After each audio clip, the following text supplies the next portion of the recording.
Đây là quả chuối nha các bạn.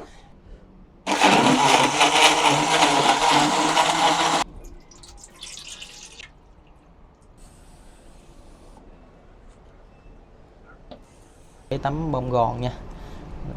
Và mình sẽ lau lên cái lá này để cho nó hấp thụ được cái dinh dưỡng tốt.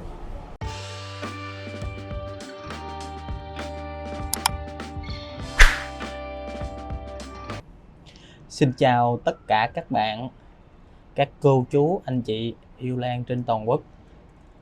Hôm nay mình sẽ nói về chủ đề nan giải của các bác chơi ngọc điểm hay là đai châu nha các bác. Đó là cái vấn đề về vàng lá và hay khô lá ở cái lá chân nữa các bác. Vàng hay là khô lá chân. Tại sao thì ngọc điểm nó hay bị cái bệnh đó? Tại sao khi mà nó ra hoa thì nó lại có cái hiện tượng đó? Thì thật ra đó là cái cơ chế về sinh lý của cái cây đai châu thôi các bác. Có nghĩa là khi mà cái mùa hoa sắp đến thì cái cây của mình á, nó sẽ sử dụng những cái chất ví dụ như là kali đó, để nó dồn cho ra những cái hoa này các bác, dồn ra những cái vòi và ra những cái hoa này đó. Thì cái kali là một cái chất có cái tác dụng là vận chuyển nước trong cái cây lan của mình. Khi mà cây đai châu nó chuẩn bị nó ra cái vòi, mình gọi là cái này là cái vòi ha, và ra hoa thì cái lượng kali sử dụng dần như là cái cây nó bị cạn kiệt luôn các bạn đó. Và cái cây nó cạn kiệt kali thì làm cho cái việc mà vận chuyển nước nè, vận chuyển cái chất hữu cơ lên để mà nuôi cây nó sẽ bị ảnh hưởng. Và điều đó thì theo cái cơ chế mà phản ứng của cây thôi, nó sẽ những cái lá ở phía cuối cùng là những cái lá gọi là già nhất, thì những cái tế bào đó nó sẽ không được cây là cung cấp nhiều cái dinh dưỡng nữa và nó sẽ ưu tiên vào những cái lá non ở phía trên nữa bạn. Thì dần dần những cái lá dưới này nó sẽ thiếu cái lượng dinh dưỡng cần thiết để mà nuôi sống cái lá đó. Từ đó thì nó sẽ vàng và từ từ nó sẽ khô héo và mất, mà coi như là mình sẽ bị mất đi những cái lá mà dưới cùng này các bạn. Thì cái điều đó nó giải thích là sao mà ngọc điểm khi mà cái mùa hoa đó nó lại hay bị vàng lá và bị gọi là xuống cái lá chân này, là cái lá ở dưới gần gốc thì mình kêu bằng cái lá chân nha các bạn. Tại vì á, khi mà cây á, nó chuẩn bị ra hoa thì dồn như là nó dồn tất cả những gọi là cái gì gọi là tinh túy nhất cho những cái bông hoa này các bạn. Thì bởi vậy nên cái cây đai châu ngọc điểm khi mà trở hoa các bạn thấy màu của nó rất đẹp và nó rất là thơm đó. Thì nó lấy cũng dinh dưỡng của cây rất là nhiều. Thì các bạn thấy nè, đây là những cái rễ của cái cây ngọc điểm nè, đây là hoa này là hoa chuẩn Tết luôn nha các bạn. Những cái rễ cây của ngọc điểm nè, bây giờ các bạn thấy nó còi cọc rất là nhiều. Tại vì khi mà nó chuẩn bị ra hoa rồi á là nó sẽ không có phát triển, ưu tiên phát triển bộ rễ nha. Bởi vậy nên á, khi mà mình chơi hoa trong mùa Tết á, thì các bạn phải là dưỡng lại cây của mình, thì lúc đó mình mới có thể là chơi tiếp ở những cái mùa sau. Tại vì cái cây á các bạn, quan trọng nhất là cái bộ rễ. Khi mà cái bộ rễ nó khỏe thì cây mới khỏe được, rồi bộ rễ mà suy thì cây phải suy, mà bộ rễ mà hư á, thì tất nhiên là cây sẽ chết. Điều đó là điều không thể nào mà chối cãi được. Cái rễ giống như là cái miệng của cái cây vậy các bạn, nó đưa chất dinh dưỡng, đưa nước, phân bón của mình đó để nuôi những cái tế bào trong lên những cái lá, những cái chồi, những cái hoa. Thì cái rễ rất là quan trọng.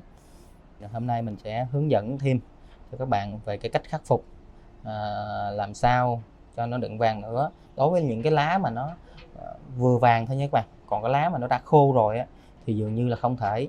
Và các bạn lưu ý là cái mùa hoa năm sau đó, mình phải bổ sung cái kali từ cái thời điểm ban đầu các bạn, là có nghĩa là mình vẫn đủ bổ sung đều kali rồi, nhưng mà cái thời điểm mà 3 tháng trước khi mà cái vòi nó nhú đó bạn, thì các bạn phải bổ sung thêm cái lượng kali vào để cho cây á, nó không có bị mất kali, và những cái lá nó sẽ không có cái hiện tượng là bị vàng, bị héo nha các bạn. Còn những cái cây nào mà nó đã lỡ bị rồi thì mình sẽ hướng dẫn cái cách mình để phục hồi nó lại thôi, nhưng mà tùy vào cái thể trạng của cây nữa đó, và tùy vào cái mức độ cái lá của nó có bị nặng quá hay không. Nặng quá thì đương nhiên là mình không thể nào mà mình cứu chữa được. Rồi xin mời các bạn xem tiếp nha. Rồi đây là quả chuối nha các bạn. Thì trong chuối nó có rất là nhiều kali nè, phosphor tự nhiên đó. Thì bình thường á là mình cũng sẽ có làm gọi là phân chuối ủ á các bạn đó, thì để mình tưới. Mà bây giờ mình sẽ làm một cái cách khác để mà mình hướng dẫn cho các bạn cái cách mà mình hay làm để mà chăm những cái cây ngọc điểm, nó bổ sung thêm kali, tránh được cái hiện tượng mà vàng lá khi mà nó chuẩn bị ra hoa nha các bạn. Thì mình sẽ chuẩn bị là một trái chuối nè đó, và mình sẽ đổ vào đây là 1,5 lít nước nha các bạn. Này, các bạn thấy 1,5 lít mình xay lên.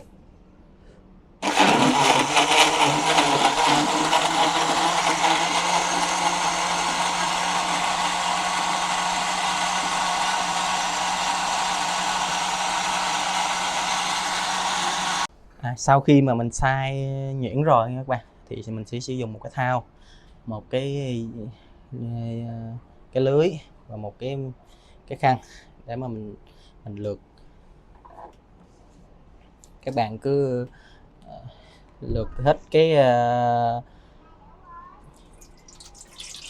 sơ rồi nha. Mình chỉ lấy cái nước thôi nha các bạn.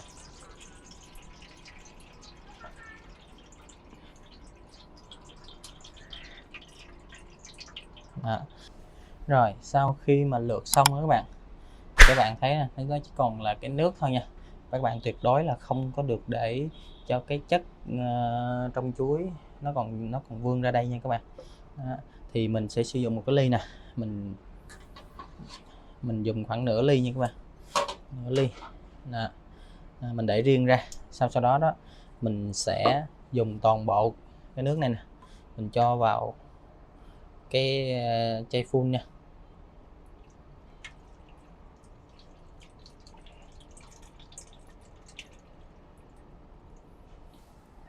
Sau khi đổ vào họ thì mình lại đắp lại và bắt đầu mình sẽ phun cho cây. Đối với lại những cái cây á, mà nó đã ra hoa rồi á, thì các bạn cứ phun đều lên thân lá, rễ.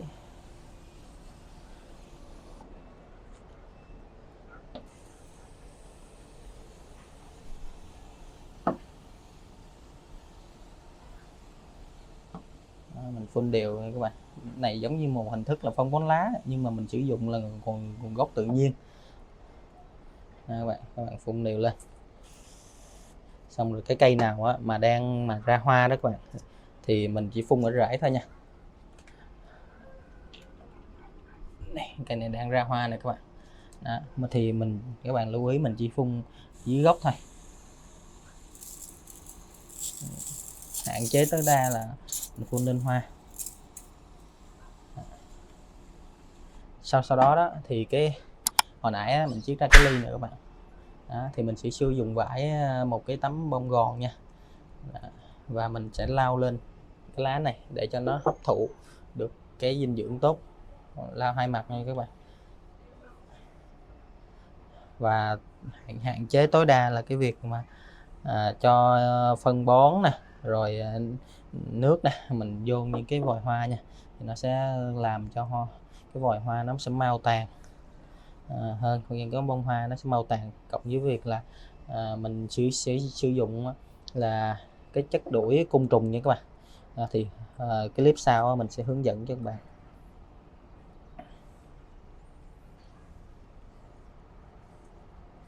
bạn lau mặt trên mặt dưới luôn nha.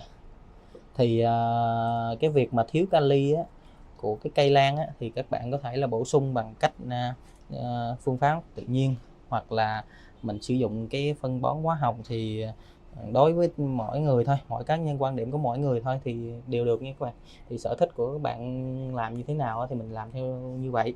Còn đối với mình á, thì mình thích tìm tòi, khám phá và thử nghiệm những cái chất hữu cơ để mà cho cây lan của mình, cái hữu cơ tự nhiên để cho cây lan của mình nó phát triển. Thì mình thấy cái đó là cái niềm vui của mình thì mình làm thôi. Còn các bạn nào thì muốn làm theo kiểu sử dụng phân hóa học thì cũng không sao hết nha, đó là sở thích của mỗi người thôi. Riêng quan điểm của mình thì mình thích như vậy đó. Các bạn lao hết nha các bạn. Đó, thì nó sẽ cung cấp được thêm cái kali cho cái cây của mình, và các bạn sẽ không có sợ cái hiện tượng là bị vàng lá.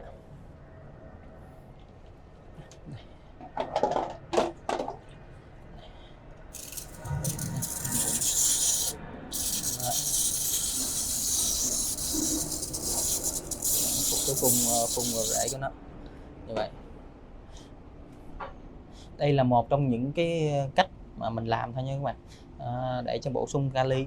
Còn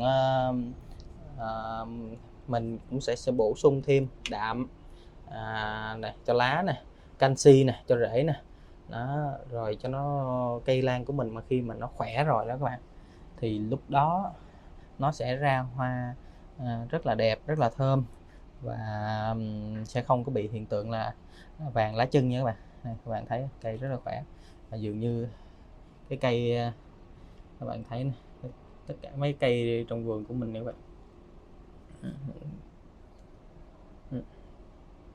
thì cũng không có cái hiện tượng là vàng lá chân nha. Tại vì thực tế á, là không phải cái việc mà cung cấp kali và mình để ra cái vòi hoa như vậy là mình mới cung cấp nha các bạn.